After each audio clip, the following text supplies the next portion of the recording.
بسم الله الرحمن الرحيم وبه نستعين. تحياتي لأهلي وأولادي وأصدقائي وكل متابعينا حول العالم.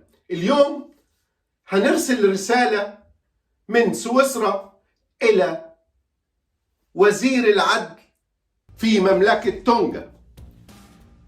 فالرسالة إلى وزير العدل في مملكة تونغا: يا وزير العدل، هل وزارة العدل تنفذ العدل في مملكة تونغا؟ بحد علمنا واللي احنا شفناه والظلم والفساد اللي شفناه من حضرتك ومن عائلتك، لا يوجد عدل في مملكة تونغا. لا يوجد عدل في مملكة تونغا، إنه الفساد والظلم والرشوة فقط. ده اللي عشناه في مملكة تونغا.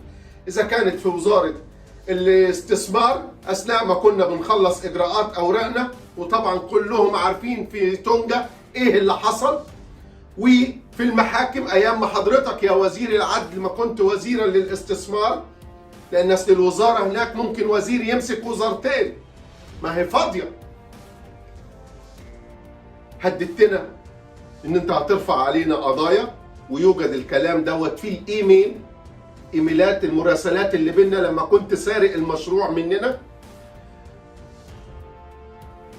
واتقابلنا معاك في المكتب عندك اكتر من مرة في وزارة الاستثمار، وطلبت مننا الرشوة. حتى المشروع اخدتوه موجود في وزارة الاراضي الى الان، الله اعلم بمصيره. المهم،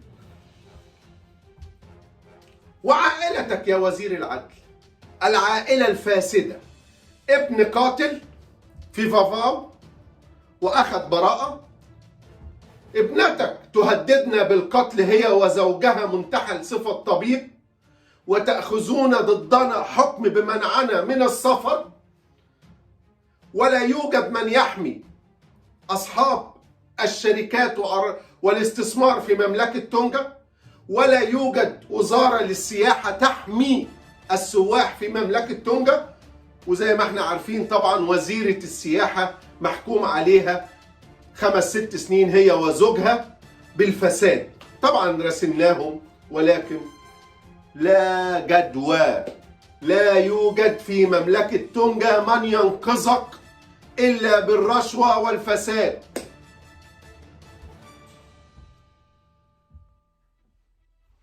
زوج ابنتك وابنتك يهددون بالقتل، رفعنا عليهم القضايا، وأجمل قضايا اللي اتعملت يوم 7/1/2021. القضية رقم 1، والقضية رقم 2، والقضية رقم 3، والقضية رقم 4.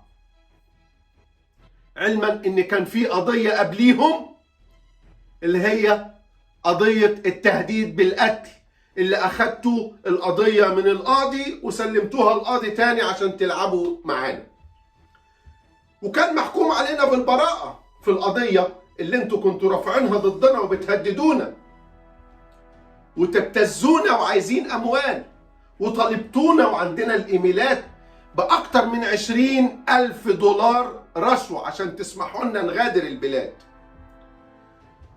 وزير فاسد وظالم في وزارة العدل، ابنه قاتل واخد براءة وقاتل صديقه في قلب المنزل بتاعهم في فافاو، وكنا موجودين في فافاو أثناء المحاكمة. بنته فاسدة ومرتشية وتهدد الناس بالقتل وترفع قضايا، ومحامية تقف أمام القضاء علشان أبوها وزير وتكسب القضايا بالظلم، والقضاة يحكمون لها ظلما عشان بنت وزير. زوجها يمارس مهنة الطب بدون وجه حق، ويكتب الأدوية والعلاج بدون وجه حق وبدون تسريح. يحمل الجنسية الأسترالية، ولكن لا يحمل تسريح لا في استراليا بالعمل كطبيب ولا في تونجا، ولكن وزيرة الصحة تتغاضى من أجل وزير العدل.